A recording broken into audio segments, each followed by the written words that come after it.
Hello and welcome back to my channel. तो सबसे पहले मैंने एक वीडियो बनाया था about ICCR form filling process for the Nepalese student, but उसके बाद there was a national competition on going projects assignment in our class. So उसके कारण मैं इतना बिजी हो गई थी कि मुझे टाइम ही नहीं मिल रहा था to make videos. But finally मैंने आज डिसाइड किया कि नहीं, दिन में 1-2 घंटा भी अगर मैं इस वीडियो के पीछे इन्वेस्ट कर सकती हूँ, so let's invest that time and make a video about the further process. क्योंकि जब हम आईसीसीआर फॉर्म फिल करेंगे, जब भी वो फॉर्म ओपन होता है तो 4 सेक्शन होते हैं, जिसमें से फर्स्ट सेक्शन मैंने फर्स्ट वाले वीडियो में एक्सप्लेन किया था। बट उसके बाद क्योंकि वो वीडियो बहुत लेंदी हो गया था तो मैंने एक्सप्लेन ही नहीं किया। So let's go and do the further process.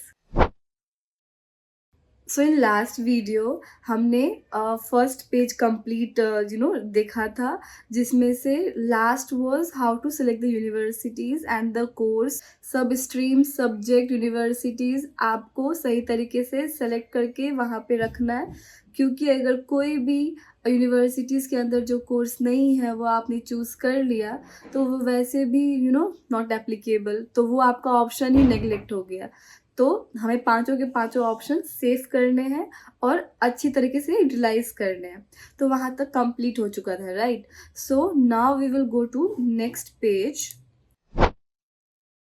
That is previous educational qualifications. Okay, तो फर्स्ट में कौन से कंट्री, राइट? तो मेरा तो obviously Nepal. Board name was SLC, name of institute I will say that. Subject covered, तो जो भी सब्जेक्ट्स होते हैं ना, I will show you, wait. मेरा ये रहा। तो मेरा सब्जेक्ट था English, Nepali, math, SST, EPH, optional math, OPT, science, computer. तो वो सारे जो यहाँ पे, एक मिनट, यहाँ पे जो सब्जेक्ट कवर्ड होता है ना, तो यहाँ पे आपको सारे सब्जेक्ट्स के शॉर्ट फॉर्म में लिखना पड़ेगा। ENG, Nepali, OPT maths, EPH environment population health. I don't know इस सब्जेक्ट को आप किस नाम से बुलाते हो, हमारी तरफ EPH बोल रहे होते हैं। तो सारे सब्जेक्ट्स के शॉर्ट फॉर्म लिखने हैं, एक भी नहीं छोड़ना है। 10th बोर्ड एग्जाम आपने कौन से साल में दिया था वो आपको यहाँ पे लिखना है। देन परसेंटेज ग्रेड, कितने परसेंट आए थे वो करना है। ओके, एंड उसके बाद आता है 12th का। तो 12th में कौन सा country? Obviously Nepal. Board name was I guess NEB, let me see, या NEB था। और name of institute, again I will not say that. Subjects कौन से साल में पास आउट हुए थे वो लिख देना, परसेंटेज कितना आया था वो लिख देना। सो थर्ड वाला सेक्शन जो है वो एडिशनल में आता है। आप अगर देख रहे हो तो यहाँ पे प्लस साइन दिया हुआ है। सो ऑब्वियसली जो पोस्ट ग्रेजुएशन के लिए ये फॉर्म फिल कर रहे हैं तो उनको ये सेक्शन फिल करना है। जिन्होंने 10th 12th के बाद डायरेक्टली ये फॉर्म फिल करना है फॉर द बैचलर्स, तो उनके लिए ये पार्ट है ही नहीं। It just for the the post graduate students, या फिर जो भी स्टूडेंट जिन्होंने 10th 12th के बाद कोई एक्स्ट्रा कोर्स किया है तो उसकी इन्फॉर्मेशन यहाँ पे आपको रखनी है। ओके, तो मैंने 10th 12th के बाद ऑब्वियसली बैचलर्स किया है, which is important for my post graduate journey. यहाँ की इन्फॉर्मेशन में भी सेम, कंट्री नेपाल। यहाँ पे मैं यूनिवर्सिटी का नाम बता सकती हूँ क्योंकि मैंने बहुत सारी जगह पे ऑलरेडी बता दिया है। तो my university name is IOE Purvanchal campus Dharan, which is under Tribhuvan university TU Nepal. तो कोर्स में जो ऊपर में सब्जेक्ट कवर लिखा हुआ था ना, वही सब्जेक्ट्स ही यहाँ पे आपको कोर्स में रखने हैं। There are lot of subjects which you study in bachelors, right? Architecture में it is like applied mechanics होता है, drafting, model making, art and graphics, maths, communication. तो मैंने यहाँ पे सारे अपने सब्जेक्ट्स के नाम इन शॉर्ट फॉर्म लिख दिए थे। उसके बाद ईयर में, कौन से ईयर में पास आउट हो वो लिखना है। अगेन परसेंटेज ग्रेड कितने आए आपको वो मेंशन करना है। ओके, तो ये वाले पेज के लिए इतना ही। ये हमारा सेकेंड पेज था। अब we will go to the third page. अब हमारा थर्ड पेज आया, राइट? तो थर्ड पेज में जो क्वेश्चन लिखा हुआ है that is give below the name of 2 person who have agree to testify from their personal knowledge to your character. They must not be related to you and should have direct knowledge of your academic pursuit. Reference of the student already studying in India under ICCI scholarship. तो मुझे सारे जो questions थे ना, जितने भी form filling process में जो भी पूछा जा रहा था, मुझे सारा समझ में आ रहा था, बट इसका मुझे समझ में अभी तक भी नहीं आया कि ये बोलना क्या चाहता है। मुझे बस इतना समझ में आया कि 2 पर्सन चाहिए, मुझसे रिलेशन नहीं होना चाहिए उस पर्सन का, they must be agree to testify my personal knowledge. तो क्योंकि मुझे समझ में नहीं आ रहा था, मैं ये पूरा का पूरा मेरे भाई पे छोड़ दिया था कि वो जैसा बोलेगा मैं कर दूंगी, क्योंकि उसने 2 बार फॉर्म फिल किया था इन बैचलर्स ऑल्सो, एंड मेरे साथ साथ वो भी पोस्ट ग्रेजुएट के लिए अप्लाई कर रहा था। तो उसने मुझे 2 पर्सन के नाम दिए थे who can just be my who can agree to testify my personal knowledge। तो मैंने, उसने जो नाम दिया था, ऑक्यूपेशन, ईमेल, टेलीफोन नंबर सारे मुझे उसी ने दिए थे, तो मैंने यहाँ पे रख दिया था। एक और बात बताती हूँ, जब मैंने स्क्रीनशॉट लिया था तो यहाँ पे लिखा हुआ है reference of the student already studying in India under ICSI scholarship, right. ये मैंने एक यूट्यूब वीडियो जो वो बता रहे थे ना, तो वहाँ से स्क्रीनशॉट लिया है ये वाला। बट जब मैं फॉर्म फिल कर रही थी तब वहाँ पे ये वाला पूरा पार्ट, ये रेफरेंस ऑफ द स्टूडेंट वाला पूरा पार्ट नहीं था। तो मुझे नहीं लगता कि आईसीसीआई स्कॉलरशिप वाले स्टूडेंट जो इंडिया में पढ़ रहे हैं उनका ही रेफरेंस होना चाहिए। Any 2 person you can just testify about your personal knowledge of your character, और उनका नाम आप यहाँ पे लिख सकते हो। दे shouldn't be like mandatorily ICCI scholarship student. कोई भी 2 पर्सन यहाँ पे आ सकता है, क्योंकि हर एक पर्सन को नहीं इन्फॉर्मेशन होती है कौन आईसीसीआई में पढ़ रहा है, नहीं कांटेक्ट होता है। तो मुझे नहीं लगता कि आईसीसीआई स्टूडेंट्स के ही यहाँ पे नाम आने चाहिए। दूसरे स्टूडेंट्स जो आपको जानते हैं पर आपके रिलेशन में नहीं है, वो भी यहाँ पे आप उनके नाम भी यहाँ पे रख सकते हो। नाउ इन 27 नंबर यहाँ पे पूछा गया डिटेल्स ऑफ क्लोज रिलेटिव और friends if any in India. मेरे पास तो बहुत सारे ही रिलेटिव्स थे, तो उनमें से मैंने किसी एक का नाम यहाँ पे relationship, occupation, email, mobile number मैंने यहाँ पे मेंशन कर दिया था, क्योंकि यहाँ पे वो स्टार मैंडेटरी वाला साइन नहीं दिया हुआ है। तो अगर नहीं है तो आपको नहीं लिखना है। इन 28 नंबर यहाँ पे पूछा गया हैव यू ट्रैवल्ड और lived in India in the past. So मेरा आंसर तो येस था। In 29th number it is asked have you ever availed of ICCR scholarship earlier। तो मुझे लगता है कि इस क्वेश्चन का मीनिंग है कि आपको पहले भी कभी ICCR स्कॉलरशिप मिल चुका है या फिर नहीं। अगर मिला है तो year of scholarship, name of the course, earlier application number, name of institute और duration of stay in India on scholarship, तो वो सारी इन्फॉर्मेशन अगर मिल चुका है तो आपको मेंशन करने हैं, राइट। मेरा तो ऑब्वियसली नहीं, तो मैंने नो पे टिक कर दिया। Are you currently a resident in India. तो अभी आप कहाँ पे रह रहे हो, ऑब्वियसली मैं तो नेपाल में रह रही थी, तो no. Are you married to a Indian national. So obviously no. Next page. Do you have an international driving licence. Obviously no. अगर आपके पास है तो बधाई हो। Application submitted through Indian Mission Consulate in Nepal। Let me see my answer कि मैंने अपने application form में क्या भरा था। आई गेस यहाँ पे कुछ ऑप्शंस आ रहे होते हैं, तो मुझे थोड़ा सा भी याद नहीं है कि इसमें क्या क्या ऑप्शंस थे। और अभी जब मैंने एप्लीकेशन चेक किया तो उसमें भी कुछ दिखा नहीं रहा है इसके रिलेटेड, तो आई एम सॉरी। इसका आप एक बार जब फॉर्म खुले तो इसका स्क्रीनशॉट मुझे भेज सकते हो इन माय इंस्टाग्राम। यहाँ मेरे आई थिंक यूट्यूब पे मेंशन है मेरा इंस्टाग्राम। तो जब फॉर्म खुले तो अगर ये ऑप्शन समझ में ना आए तो मुझे भेजना, मैं देखूँगी, तब मुझे शायद याद आ जाए और मैं आंसर दे पाऊँ। मुझे अभी बिल्कुल याद नहीं आ रहा। एनी अदर इन्फॉर्मेशन, अगर कोई भी इंफॉर्मेशन है रिगार्डिंग जो आईसीसीआर वालों को पता होनी चाहिए तो वो आप यहाँ पे शेयर कर सकते हो। ऑब्वियसली यहाँ पे मैंडेटरी का साइन नहीं दिया है, तो आप नहीं भी दो तो कोई प्रॉब्लम नहीं है। डेट वहाँ पे मेंशन्ड ऑलरेडी है। प्लेस मैंने विराटनगर लिखा था, क्योंकि आई गेस कहाँ से बैठ के आप ये फॉर्म फिल कर रहे हो उसकी इन्फॉर्मेशन देनी थी, तो मैंने प्लेस पे विराटनगर लिख दिया था। तो यहाँ पे कहा गया है अपलोड सिग्नेचर। तो मैंने एक सादा पेपर लिया, उस पर साइन किया, फ़ोटो क्लिक किया था ऑब्वियसली, क्योंकि हम जब भी फ़ोटो क्लिक करते हैं उसकी उसकी फ़ाइल थोड़ी हैवी होती है, 200 की भी तो बिल्कुल नहीं होती है। तो क्योंकि मैंने फ़ोटोशॉप से उसको कन्वर्ट किया था, बट बहुत सारे वेबसाइट्स भी होते हैं जहाँ आप रखो और उसको कन्वर्ट करो और उसकी पूरी की पूरी साइज़ ही घट घट जाती है और तब आप इसमें अपलोड कर सकते हो। साइज़ भी घट जाती है, क्वालिटी भी सेम रहती है, ऐसे वेबसाइट्स होते हैं। तो वैसे करके अपलोड कर दो। उसके बाद नेक्स्ट चौथे पेज पे आ चुके हैं हम।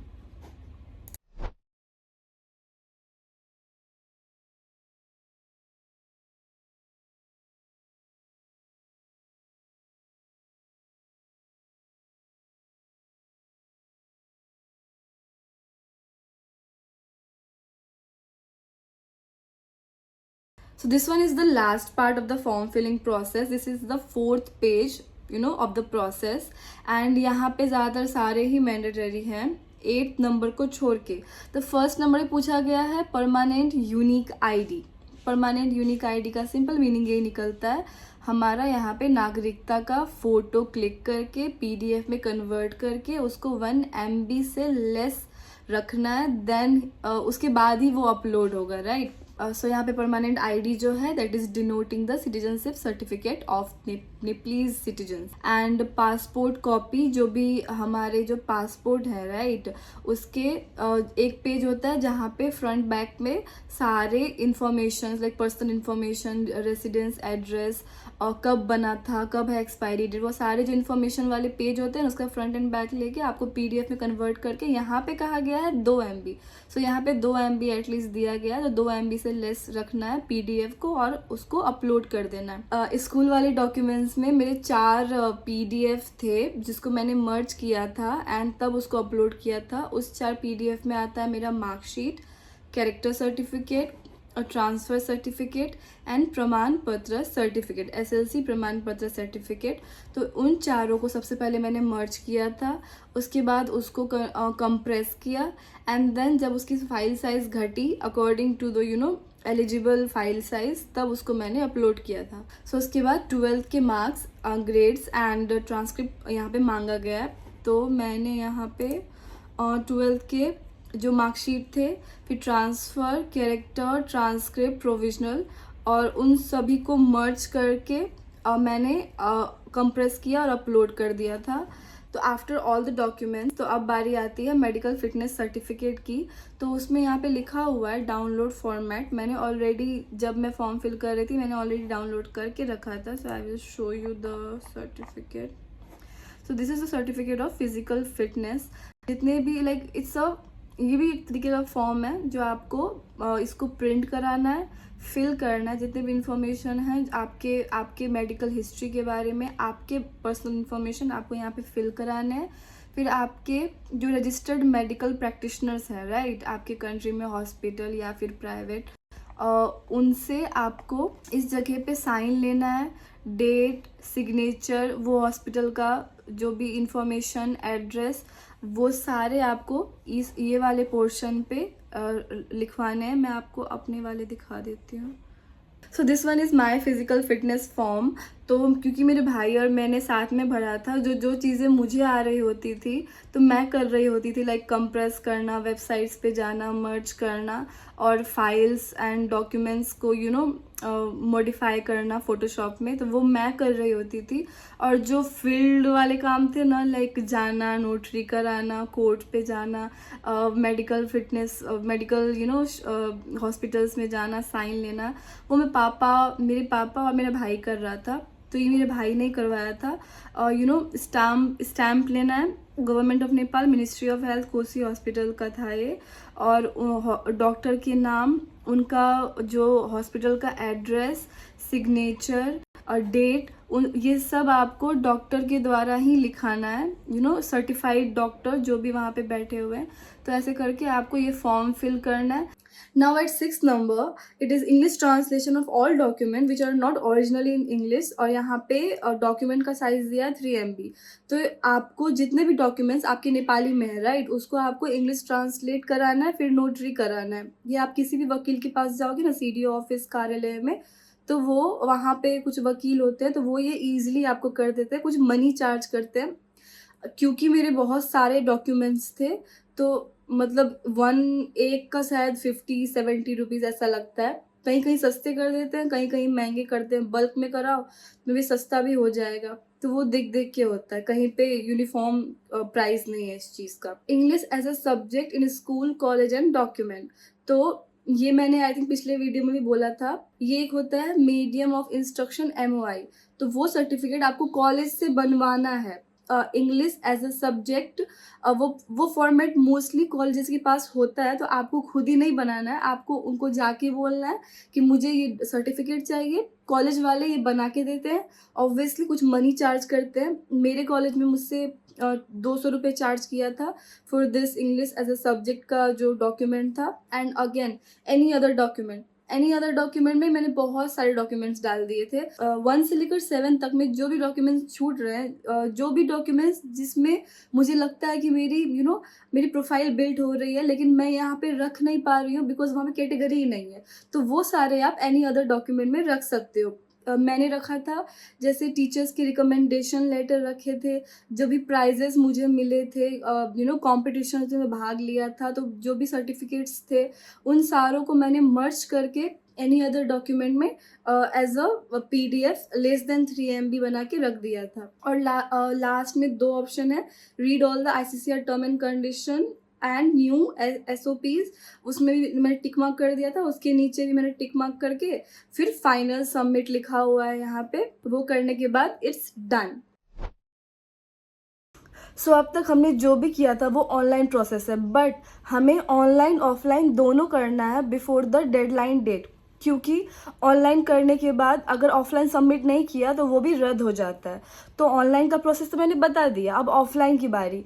तो मेक श्योर करना कि जब भी, जैसे कि हमारा अगर 30 अप्रैल तक का डेट है, 25 तक में आप ऑनलाइन के सारे काम कर लो, ताकि आपके पास 5 दिन रहे या बीरगंज या काठमांडू जाने के लिए। बीरगंज काठमांडू क्यों बता रही हूँ, क्योंकि हमने ऑनलाइन फॉर्म में, आपको अगर याद होगा तो कॉन्ज्युलेट ऑफिस कहा गया था वहाँ पे, तो वहाँ पे 2 ऑप्शंस आ रहे होते हैं। जब भी आप फॉर्म भरोगे वहाँ पे 2 ऑप्शंस आएंगे, बीरगंज और काठमांडू। तो उन दोनों में से जो भी ऑफिस आप चूज़ करोगे ना, उसी ऑफिस में जाके आपको वो डॉक्यूमेंट सबमिट करने हैं, रिमेंबर दैट। अब डॉक्यूमेंट्स के अंदर हमारे आते हैं जितने भी आपने डॉक्यूमेंट्स डाले थे ना ऑनलाइन पोर्टल में, लाइक स्कूल, कॉलेज, बैचलर्स के हो गए, medical fitness certificate and other document, English translation, नागरिकता, पासपोर्ट, जितने भी थे वो सबका आपको फोटोकॉपी निकालना है और फिर उसमें नोटरी करना है। रिमेंबर, जो इंग्लिश में है उसमें सिर्फ नोटरी करना है, बट जो नेपाली में डॉक्यूमेंट्स हैं, फर्स्ट ऑफ ऑल उसको इंग्लिश ट्रांसलेशन करना है, उसके बाद उसमें नोटरी करना है, देन सबमिट करना है। एंड ऑल्सो मैंने पिछले वीडियो में भी बताया था, वाउचर 400 रुपये आपको भरने पड़ते हैं, वो वाउचर होता है, वो ओरिजिनल जाता है वहाँ पे। एंड मेडिकल फिटनेस सर्टिफिकेट भी ओरिजिनल जाएगा। एंड जितने भी आपने ऑनलाइन पोर्टल में डॉक्यूमेंट्स रखे ना, उन सारों का फोटोकॉपी निकाल के नोटरी, जो मैंने अभी जस्ट बोला आपको, नोटरी करना है। नेपाली है तो ट्रांसलेशन करके नोटरी करना है।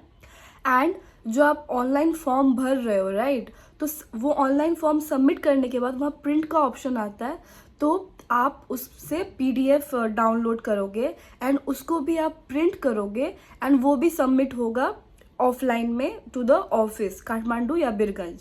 एंड ऑल्सो रिमेंबर, आपके पासपोर्ट साइज फोटो भी वहाँ लेके जाना। एंड आपको याद है कि आपने सिग्नेचर अपलोड किया था, राइट, पोर्टल में, जहाँ पे आपका सिग्नेचर मांग रहा था, आपको सिग्नेचर भी प्रिंट कराने हैं। तो रिमेंबर दैट, क्योंकि मैं जब अपना सबमिट कर रही थी तो शायद मैंने सिग्नेचर प्रिंट नहीं किया था और मेरे दोस्त को फिर से करने जाना पड़ा था वो प्रिंट। तो ऐसा होता है ना कि वहाँ पे बहुत लंबी लाइन लगी होती है, तो एक भी डॉक्यूमेंट मिस करोगे फिर से लाइन रिपीट करनी पड़ेगी। उससे अच्छा होगा कि याद करके जो जो डॉक्यूमेंट्स कहे गए हैं अलॉन्ग विथ अभी जो मैंने बताया, passport size photo and your signature, तो आई गेस इतना ही है। उसके बाद आई गेस इज डन, मतलब हमारा जो फॉर्म फिलिंग प्रोसेस है डन। ऑनलाइन तो पहले ही बता दिया, ऑफलाइन में भी इतना करना होता है। Remember, voucher, medical fitness certificate, online form, ये तीनों आपको, इसमें नोटरी नहीं जाता है। और वाउचर, मेडिकल फिटनेस सर्टिफिकेट तो ओरिजिनली भेजना पड़ता है, ऑनलाइन आप PDF डाउनलोड करके प्रिंट कराओगे। बाकी जो जो डॉक्यूमेंट्स आपने सबमिट किए थे इन ऑनलाइन पोर्टल, उन सारों का आपको फोटोकॉपी करना है, नोटरी करना है, नेपाली है तो इंग्लिश ट्रांसलेशन करके नोटरी करना है, दैट्स ऑल। तो ये सब करने के बाद आपके फॉर्म फिलिंग प्रोसेस तो कंप्लीट हो जाते हैं। उसके बाद सिर्फ आपको वेट करना पड़ेगा कि कब रिजल्ट आए और आप उसमें आपका नाम हो या नहीं हो। एक्चुअली मुझे नहीं पता था कि रिजल्ट कहाँ पे आते हैं, मैंने पूछा भी नहीं था किसी से। मुझे कैसे पता चला कि मेरा नाम निकला? मुझे या जून या जुलाई, 7वां महीना था, जनवरी, फरवरी, मार्च, अप्रैल, मई, जून, जुलाई, यस, जुलाई के मंथ में 7th जुलाई आई गेस मुझे एक ईमेल आया था, तो उससे मुझे पता चला कि मैं सेलेक्ट हो चुकी हूँ। उससे पहले मुझे 0% आइडिया था कि मेरा नाम निकलेगा, नहीं निकलेगा। 2 कंडीशंस होते हैं, कॉलेज वालों को भी आपको ऑफर लेटर देना चाहिए, वहाँ से ऑफर आना चाहिए फॉर योर एप्लीकेशन, और यहाँ से आईसीसीआर वालों को भी आपको स्कॉलरशिप देना है। तो जब दोनों कंडीशंस मैच हो जाते हैं ना, तब जाके आपको ईमेल आता है कि आपको स्कॉलरशिप मिल चुका है। तो मेरे साथ यही हुआ था। तो ऐसे करके मुझे पता चला कि मुझे स्कॉलरशिप मिल चुका है। उसके बाद वो ईमेल पे आपको बहुत सारे डॉक्यूमेंट्स लाइक ईमेल्स भेजते हैं कि ये डॉक्यूमेंट नोटरी कराओ, इसके 5 कॉपीज़ कराओ। वो बात की बात है, जब नाम निकल जाता है उसके बाद। उससे पहले तो आपको सिर्फ वेट करना है। फॉर्म फिल के जो प्रोसेस थे मैंने बता दिया है, इतना करो और फिर वेट करो कि नाम निकलता है या नहीं। तो यहाँ पे अगर आपको किसी भी चीज़ में कोई इश्यू आ रहा है, मोस्टली तो मैंने जितने भी मेरे फॉर्म फिलिंग जो प्रोसेस के टाइम के जो भी मुझे एक्सपीरियंस हुआ था कि ये बताना चाहिए, मैंने बता दिया है। बट स्टिल किसी चीज़ में कन्फ्यूज़न आती है। मुझे कुछ चीज़ें पता होते हुए भी मुझे कन्फ्यूजन हो रहा था कि करूँ या नहीं करूँ, ऐसे प्रोसीड करना है या नहीं करना है। तो ऐसा अगर कोई भी क्वेरी हो तो आप मुझे कमेंट्स में प्लीज़ कमेंट्स में बताना, मैं आपको रिप्लाई करूँगी उन चीज़ों का। एंड आई होप कि जो भी मैंने बताया उससे आपको कुछ भी हेल्प हो इन योर जर्नी। तो इफ़ आपको पसंद आई हो वीडियो तो please like, share and subscribe. And for now thank you for watching.